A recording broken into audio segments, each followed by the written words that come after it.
Ini parah nih. Let's go. Episode 4 of the Quick Turn Podcast. Episode 4, you guys. Real quick, before we start, you already know quickturns.shop. Make sure you go check out the website. I see Lilo's got her little outfit on today. What is this? What is this? The fall collection that we're looking at? This is my schoolgirl outfit. That's her schoolgirl outfit. Yeah. Not sure what school is allowing wiener dogs. Every school should allow wiener dogs. That's the problem. Let's kick this off with a banger. How you doing today? I'm good. How are you? We're doing good. A lot of busy work out there. I wanted to ask you, how does it feel to be so involved in the social media nowadays?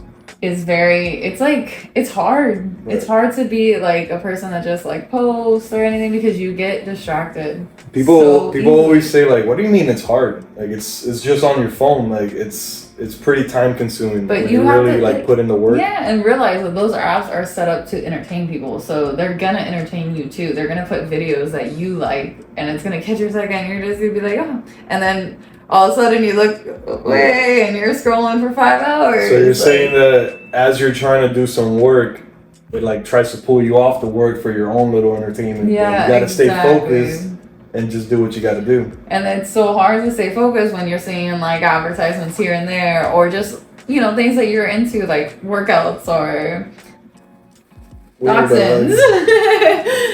Like her feed is lit like 90% wiener dogs, 10% makeup tutorials. So back to the social media thing. So it is a lot of work because it's very time consuming and people think that it's just random. There's a lot of like behind the scenes things that you can do to really blow up on social media that aren't, like just posting. If you have like an awesome car or something, yeah, you can probably just take a picture of the car and post it. But in reality, there's these things called algorithms, that you can manipulate and add certain keywords here and there, or add a picture in a certain angle with a certain kind of editing and your feature and the hashtags. So there's a lot of like research that comes into just one post, but when you do get it right, it's pretty awesome. Yeah, it feels good. Like when your post all of a sudden has like 500 likes and it's only been an hour, and you're like, oh my god, hey! Right. I mean, the fact that you can take an account with 0 followers and just upload one reel the right way and have 20,000 views on one reel when you have nobody following your account is because you utilize all these things, and the algorithm rewards you by pushing your video out. Yeah. And then that encourages you more, especially if you have like multiple accounts. Like you have your personal account and then you have the account that you're doing things on. So how do you feel about managing multiple social media accounts? That could get a little hectic. I advise just try to be organized. I'm old fashioned. I write everything down on a notepad and paper. I like having things right in front of me where I can see it. And like I like just the physical of it being there. Like I can't lose that email anywhere. Like I could lose a piece of paper, but what do we do with our important documents, like our birth certificates and passports? We're very, so this is how you have to be with your passwords and stuff. If it's just in a notebook, it's so much easier. It's funny, speaking of the passport and thing, how we're still waiting on ours. Speaking of, that's good. But overall, whether you're using it for work or using it for like a personal thing, how do you feel about social media? I feel like there's a lot more good to it than people think, but because of there's such a negative aspect to social media. Well, what do you mean by negative? Like a lot of relationship problems come from social medias. Right. You have the jealousy of it, you have just the liking of pictures, the insecurities all come out on board on those things. I mean, you got to realize our parents didn't have social media. You would meet a girl and then it was just you two rocking it out, maybe her circle of friends and then your circle of friends, but there wasn't that much reach.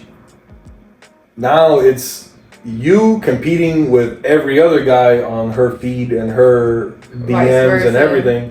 And vice versa. So there's a lot more like your insecurities are gonna get like brought out for sure. And then when it comes to like your business accounts, how do you feel like that affects you? You feel like people still try to come at you in that way on like your business accounts, or you feel like they realize, oh, it's a business account, so let me not bother that account, or it depends on what you're marketing? I think when you have a business account with social media, like the spam is just totally different. You get people that are just telemarketers, pretty much, just trying to promote or help you out. Like, hey, I can build you a website, or hey, I can help you with SEO. You know, like So stuff you like feel that. like on those kind of accounts, like they just promote more of that kind of what you're looking into, like what you're trying to do. Basically, I feel like when you have a personal account, you're constantly trying to get baited to like get scammed, right? Mm-hmm. When you have a business account, you're constantly getting baited to buy something. You know, to buy someone's product or to help someone else out or for them to help you out through a price. I see what You know you're what I mean? saying. But either way, you're getting sold to or scammed, regardless. One or the other. You want to talk about scams for a little bit? Like, what? You want to talk about that dumb mistake that we made? Yeah, so we're gonna just do this as like a PSA for anybody out there because we fell for this dumb scam. So we know that definitely somebody else out there can fall for it too. The most hilarious part of the story is I've countlessly gone to him and been like, babe, look at these dogs, they're for sale. Look at these dogs, they're for sale. And he's like, no, that's a scam. No, that's a scam. No, that's a scam. No, that's a scam. Yeah.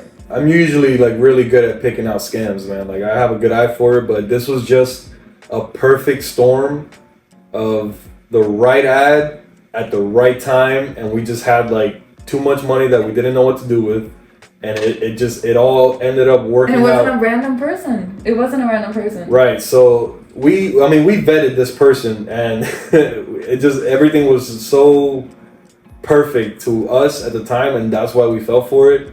And I just want to let you guys know that if it seems too good to be true, it usually is. It probably is. Don't send any money.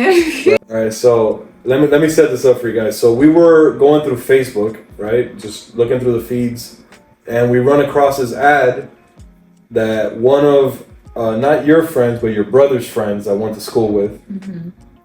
You know, so it was obviously somebody that we recognized. They had an ad up for 2 Yorkie puppies for sale, right? We contacted them. We were interested in the puppies. After a couple back and forth conversations and tags, they showed pictures of the dogs. Now, looking back on it, like it was a little sus, but I'm not gonna say nothing about that because it happened. After a little back and forth, they say they're gonna need a deposit to hold the puppies because there's obviously a lot of people interested in the puppies. That right there should have been the first immediate red flag to let you know that something's wrong. Why do they need a deposit? Never send a deposit, you guys. If anybody's asking for money up front, just wait, or it's probably a scam. That's a gray area too, because even if you go through breeders and they're legitimate breeders, they ask for a deposit. Right.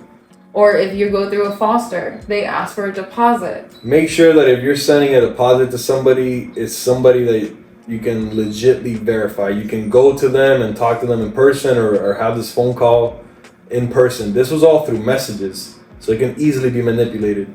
And that's exactly what happened. Basically, that person had their Facebook hacked, and somebody else was running a scam through their page to get their friends involved. And we literally lost $300 in the blink of an eye, never got our money back, never got no puppies. And it was just heartbreaking. But you know what? Lesson freaking learned.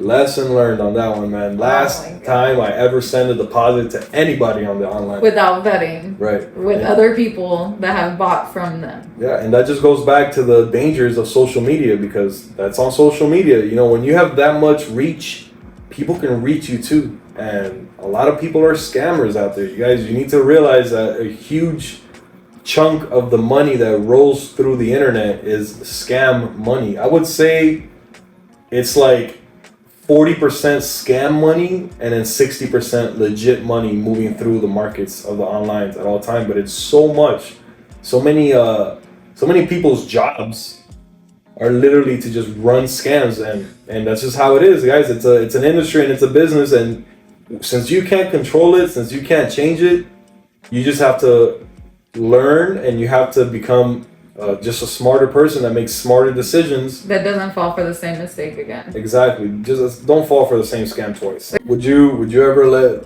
our son Joey on social media?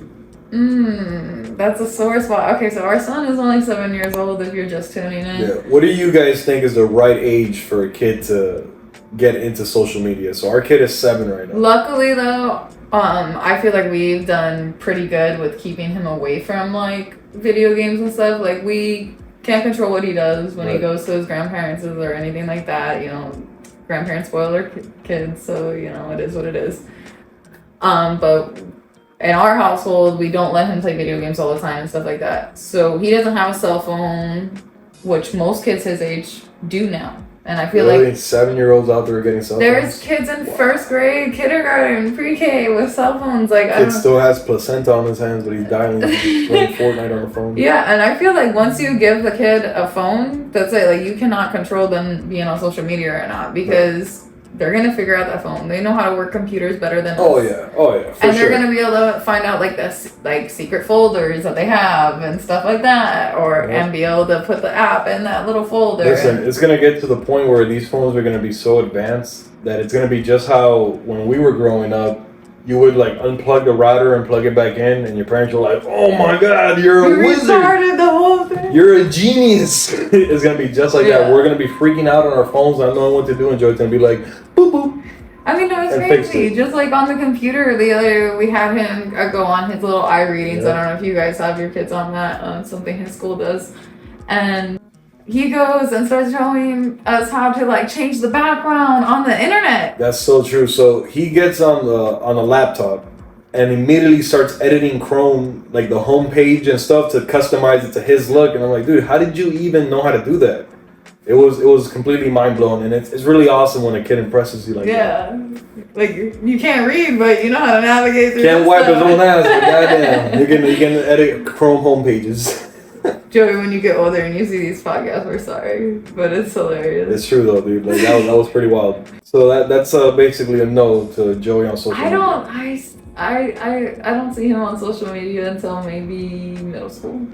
Like if I could stop it, like that's when I would want to get him a phone and stuff. Cause that's when I got it. Like you know, you're a little more mature. You can read. You know what the right and wrong is. But it's so hard because guys are not very mature at that age. Now let me ask you. So we're thinking of using social media for just like shits and giggles. What if Joey comes up to you and he's like, "Oh, mom, dad, I have a freaking popsicle business that I want to start, or I have a t-shirt business that I want to start, and I want to use social media to promote it to all my friends and potential customers."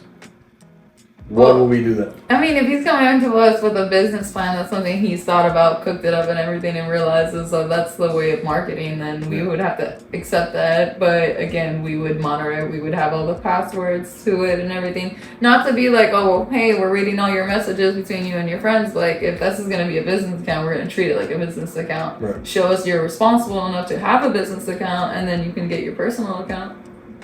I mean, it's something I just thought about right now. So let's say Joey were to start a social media thing right now. I would, give him like the shortcuts pretty much. Like, hey, don't waste time with this. This is how you do this. Or hey, don't waste time with that. Let's focus on this. This is how you get to this point. It's exactly like that for any other thing. So if your dad was a really good businessman or really good with stocks and financing, it's going to be so easy for him to just tell you, hey, don't waste time with that. Do this. Don't invest in that. Invest in this. Yeah. Don't buy that. Buy this. And just get you there so much faster than if you just have to figure it out on your own. Exactly. So I say that to say this. When we have our established, empire, I would say, does that now take away from anything Joey wants to do? Because they're going to say like, oh, of course you made it. Look at who your mom and dad are. Or yeah, of course, like anything you say is now invalid because who your mom and dad are. I don't believe so because. But do you realize that does happen? But yes, that does happen. I agree that happens because we've said that about people before. Right. We're guilty of it. But who isn't? I mean, you see a kid that's like younger than you with all the things that you want. Immediately, that's gonna like trigger something inside you to find a reason.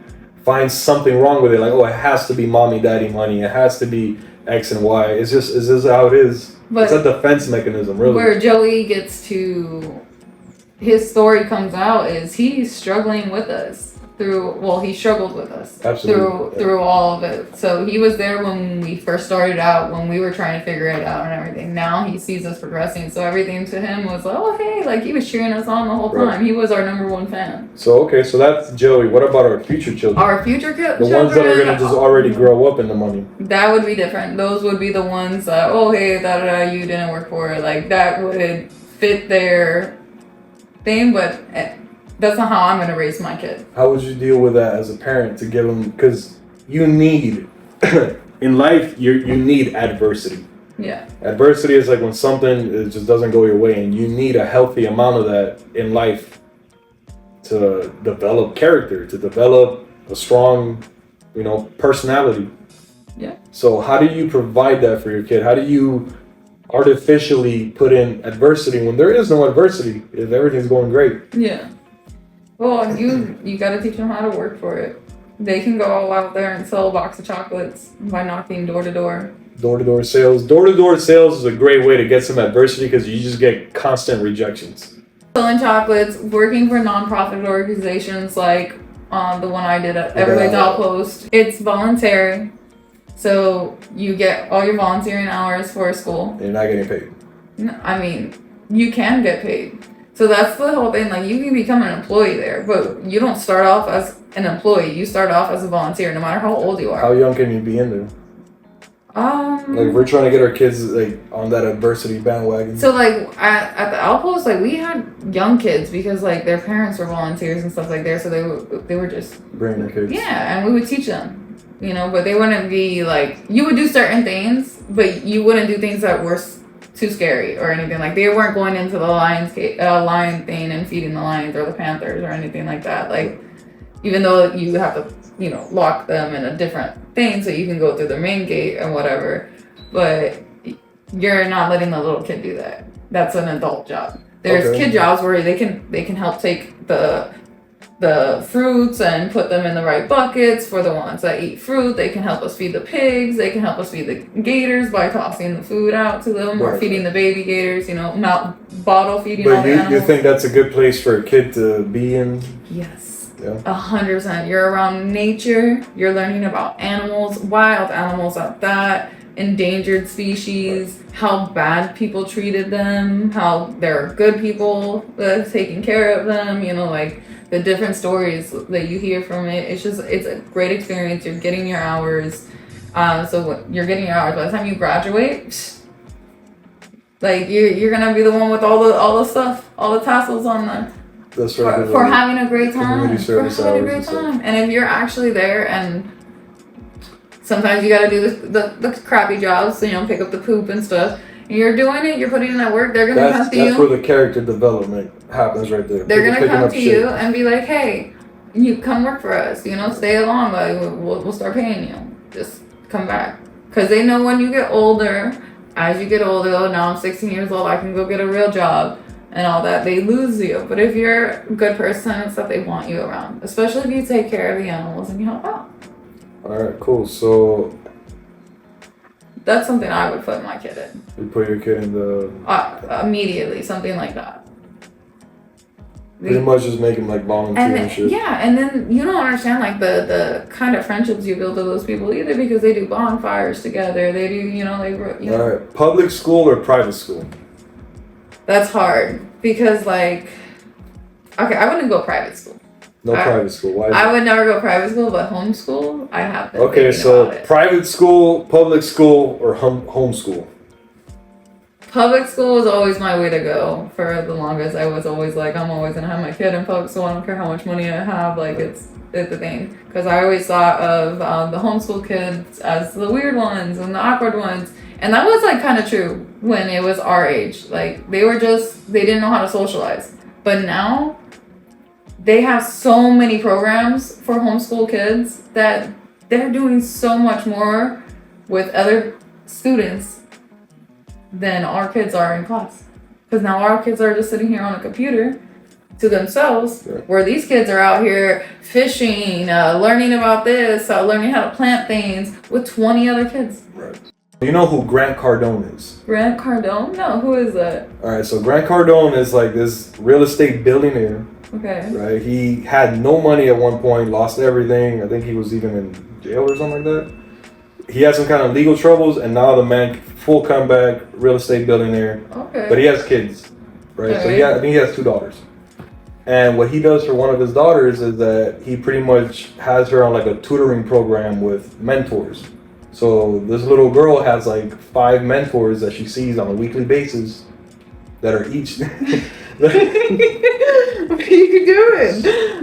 Right, I don't know if the camera can pick up Lilo and her stance over there, but basically what this little girl does is she has like a team of mentors that she just visits on a weekly basis. She learns one thing from each of them. So basically you're putting your kid in direct exposure to the professionals in whatever industry they want to learn about. So whatever you want to do, I'm going to put you in touch with the right people that are going to teach you exactly what you need to know for the real world. Not what the textbooks from the 40 years ago are telling you. What's happening right here, right now. Yeah. So it's like, that's what I would want to do for my kids. Like, why spend money on private schools? Spend that money on having that kid have direct access to the industry. And then that's another thing. If we actually did that, you know, like all the people that have their kids in private school actually did that. Yeah. They would all the public schools would be better off because they would be able to buy materials and stuff, because now there's students who aren't doing that because some parents are not going to go for that. You know, so let's say half the population of private school would go to public and then to the homeschool. I mean, you gotta think it's gotta cost a pretty penny.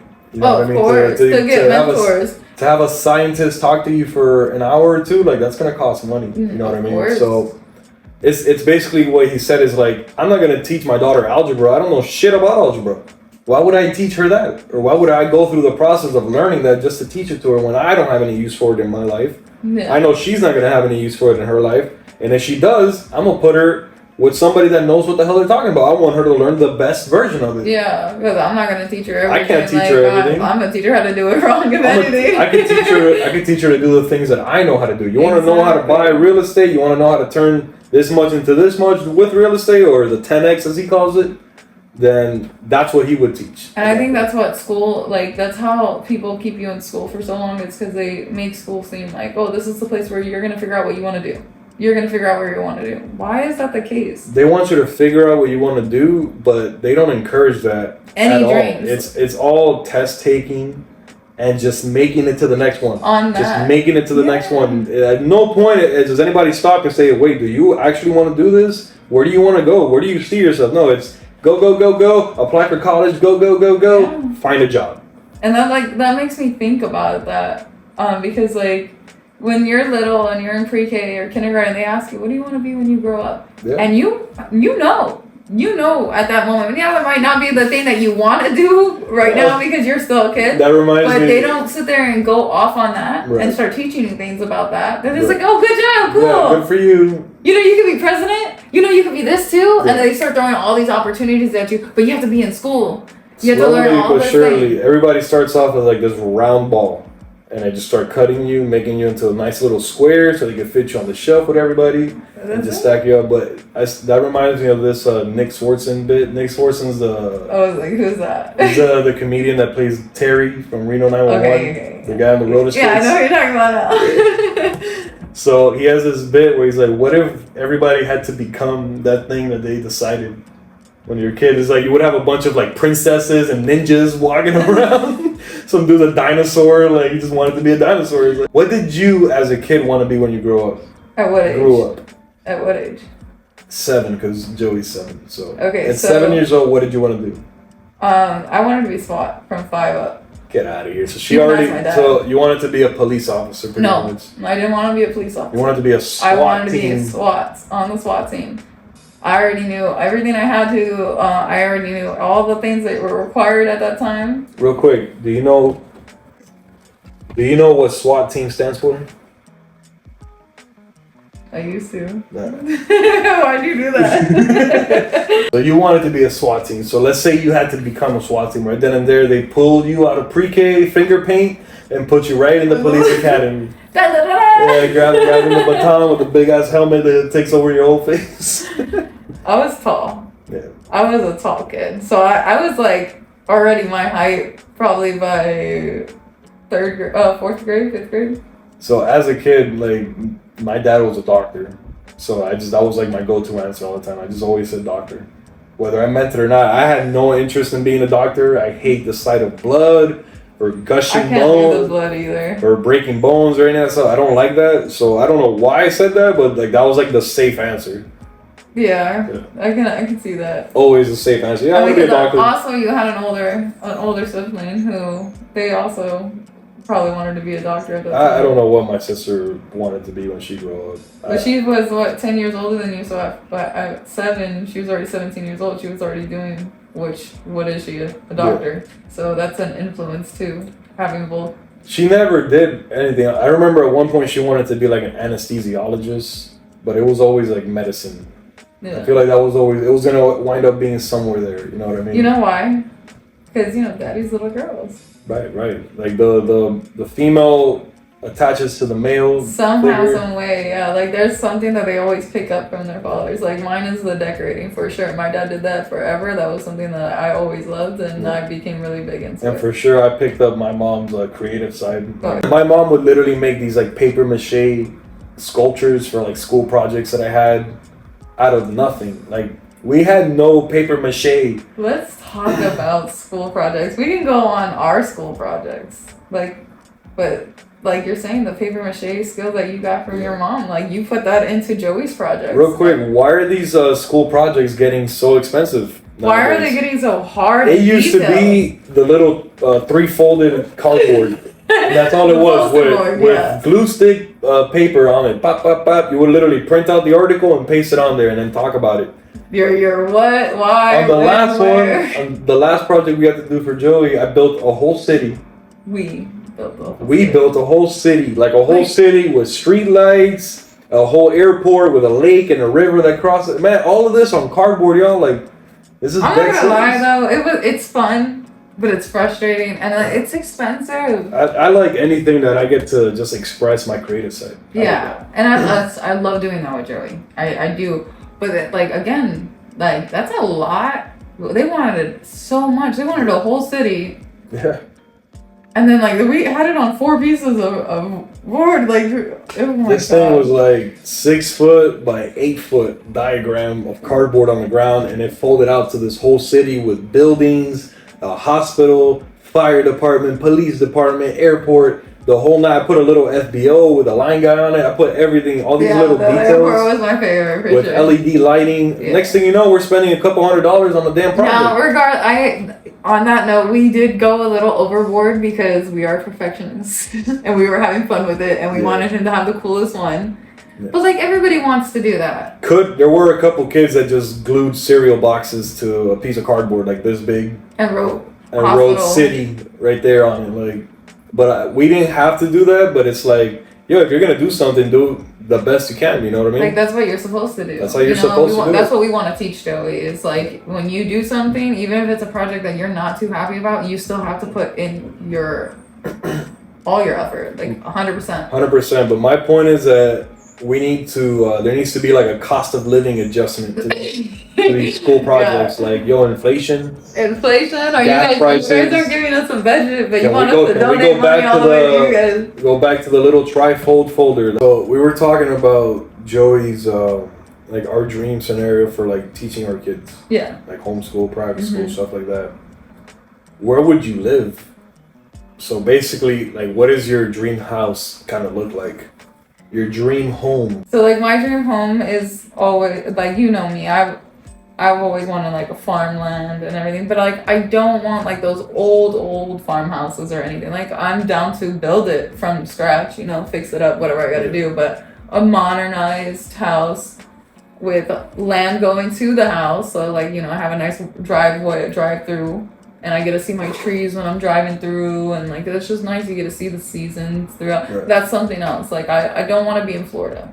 I want to be somewhere where I get all the seasons. So would it be an out-of-state ranch? Is something that you would like? Yeah. Do you like the ranch vibe? I like the ranch vibe. Or do you want a home or a homestead, pretty much?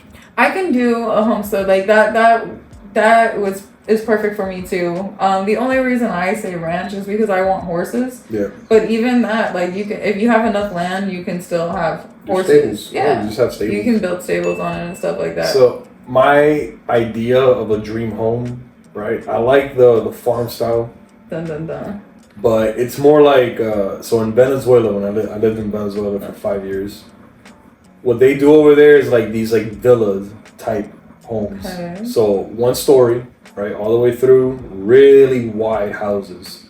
I like that. Really wide and open concept. So some parts had a roof on it, some parts didn't. So it was a lot of open air, a lot of huge windows to let the breeze cool. through. So like you would be in the living room, it would be closed off, but then if you wanted to walk over to the next room, your hallway might be open to the skies. Yeah, type shit. That's cool. Yeah, obviously a way to shut it through and you could seal the house off, but it was always a huge, like a wide, flat, open concept house surrounded by the ranch. So you had like woods all around you. Yeah. And then, but like in Venezuela, it wasn't woods, it was jungle. So jungle and then your little ranch cut out with your home right in the middle of it. So you didn't have a front yard and a backyard, you just had yard. Yeah. All around. Yeah. How would you want your land? Like, what would be your idea? Like, you want a lot of land that leads to somewhere? Like, you want a long path that you can take down? So absolutely, like, definitely I would love to have, like, my own hiking area that's still in my land. That would be awesome, because then you can do whatever the hell you want. I want a paintball course. I want a dirt bike track. This is dead serious, by the way. And I'm okay with everything Paintball course. Right, I want a track for riding dirt bikes and ATVs that you can just mud up. And then completely separated from all of that, I want like a really, really nice like pool area. Like really nice, like modern, maybe an infinity type pool. Okay. So these ideas, I like these ideas, but so it basically goes from like action park dirt, like completely destroyed land, dirt, right, to like a super modern green lush garden, pretty much. That's connected to our house, and then on the other side of that would be like farm stuff. So that there would be like a garden where we have our own food, a nice path that goes to everywhere, like all the spots. I'm not interested in farming to sell crops. I'm not interested in that. I'm not trying to farm any animals. Have a whole lot of dogs, a whole lot of horses, and a whole lot of land. That's right there, and dream house. Chickens, because this man eats so many eggs, it's ridiculous. And you gotta have your own supply of chickens for sure. To be away from the paintballing action, but we can see like a little bit of it going on. You get me?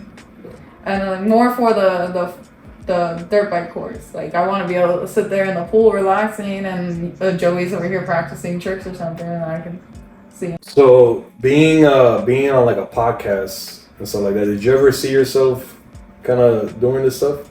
No, I mean like I like talking and stuff, but I never really saw like the social media thing being so big as it is. Like I was not ready for that. Do you feel like it's kind of helped you learn a little more about like the modern times, because you used to be very disconnected from I hated technology. I'm technology illiterate. And I would always say that you gotta stick me in front of the computer for like a whole day for me to learn it, like right. Usually, and now that's not the case. Like I've definitely learned a lot more, but it's still confusing for me because it's new, and like that's the whole thing. That's where our generations and stuff get shown, is if you don't want to learn and change with the times, then you're gonna get left behind. And that's a very good point, and that's why I'm choosing to learn so much about it, and that's because I see that that's where things are going. Yeah. You know, if I was learning how steam engines work, that'd be for nothing, because steam engines aren't around anymore. Yeah, you know? They don't do anything. But I'm choosing to learn something that's gonna be very, very useful. It's useful now. It's gonna be only more useful in the future. Yeah. And it's gonna get to a point where it's almost there now, where like you can't tell what's an ad and what isn't an ad. That's very true. It's so very, very close together. You know, it could seem like a regular video, but then it's sponsored content. Or it could seem like a regular video, but then you notice that, oh wait, this isn't even from a real person. This is from a company account. Like ads and videos the lines becoming blurrier and blurrier every time. So definitely social media, knowledge, marketing, and sales, I think, are 3 skills that are going to be like... Sales are always good to know. That just helps you being able to talk to people in general, and that's always a good skill to know. So I recommend everybody learning some kind of sales or do sales for at least 1 year. That doesn't mean necessarily door to door. It can be in a restaurant. It can be at a car dealership. It could be anywhere. So what would you recommend as somebody to get for their first sales job? For their first sales job, probably... You had a sales job, didn't you? I've had... Yeah, a couple. But I remember you used to sell like used cars. Like you were a legit used car salesman. Yeah, I did. I did that in Orlando for a while. It was interesting times there. I kind of worked for someone weird. I remember you used to tell me something about your boss, like something about like hand sanitizer. Like the guy, from what you told me, is you told me, babe, this guy is taking baths in hand sanitizer. He would literally take a bath in hand sanitizer. I mean, yes. I mean, this was around COVID, so... Perfect. That's all you had to say. During COVID, that's all you had to say. This guy was literally taking a bath in hand sanitizer. I can only imagine the smell of working next to this guy. Your desk was like right next to his. Right next to him. Well, 6 feet away. 6 feet away, social distancing, no shit. So would you recommend being a used car salesman as somebody for their first job? For their first job? Hell no. No? Hell no. So what I mean, look, you would learn a lot. That is a nice job to get at a young age, but you're getting so much. I mean, not depending on what kind of place you work for, you can end up getting so much commission, and you'll learn a lot of the shark eats. The dog eat dog world. And all that. But I feel like that makes you become either a really big dickhead, or you have no hopes for anything. Yeah, in my opinion, it's just like that. Like in the car sales world, in the vehicle sales world, you gotta understand that you gotta have thick skin, and it's dog eat dog, no matter what. No matter what, money's involved, and it's a bunch of men, sometimes women too, but it's a very masculine energy. You know what I mean? It's a lot of domination, a lot of dominate or submit. So that can either make or break you if it's your first freaking job. Yeah. A lot of dealerships and stuff won't take somebody without any like previous sales experience, so you're probably gonna have to start in like phone sales, like just doing cold calls all day. I always recommend the restaurant industry as a first time job. We'll get into why that's not bad and stuff again, but just because like you're not just selling for the restaurant, you're selling for yourself, right? Because you have to make a tip off that table or you're not walking out with anything. Right. So you learn how to advertise that. Learn people skills. And your people skills. Like that's one thing for sure customer service gives you, is just amazing people skills. Mm-hmm. And if you can talk, you can be the quietest person in the world. I've seen it. Okay, I've made so many friends who I'm like, why are you so quiet? Yeah. You don't speak. And they're the soft-spoken, very, very nice, very polite to everybody. They're in the restaurant industry and they are the loudest, outgoing person, and you would never have guessed that they were like that they were just a homebody at home. Right. So it could bring a lot of people out of their shell, is because you're being kind of forced to interact with people, and you're dealing with good and bad. So you're dealing with hangry people that are just want their food, and you're also dealing with people that just ate and are a little drunk, so they're chilling and everything's a nice, fun conversation. So you really get to see the two sides of people. And you learn marketing while you're there too. I mean, networking when you're there too, because you're talking to other people, you make friends, and now you're going somewhere else. And it's something good for people that are starting out. And you can start out at certain restaurants very, early. If they don't have alcohol, you can start at 16. Yeah. If they have alcohol, you have to be 18. But I think definitely working as like a waiter or a waitress, and then delivery. Delivery like Domino's, like a pizza spot, like a legit place, not like DoorDash, not like that, because you're working for yourself. I'm saying because we're talking about sales, so as far as developing beneficial skills that are going to help you in the future, if you're delivering pizzas for Domino's, I mean it's tough to learn anything beneficial there. Maybe you learn how to make a pizza or something. When it comes to jobs that are going to teach you beneficial key skills in life, I think definitely waitress and waiter can help you out there a lot, because you're learning people skills and how to service somebody and how to deal, it's a lot of social engineering that happens.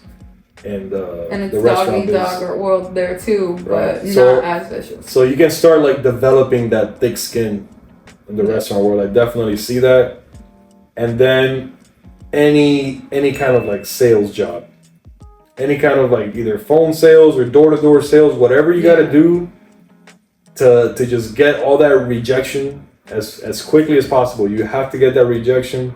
You have to get put down 100 times.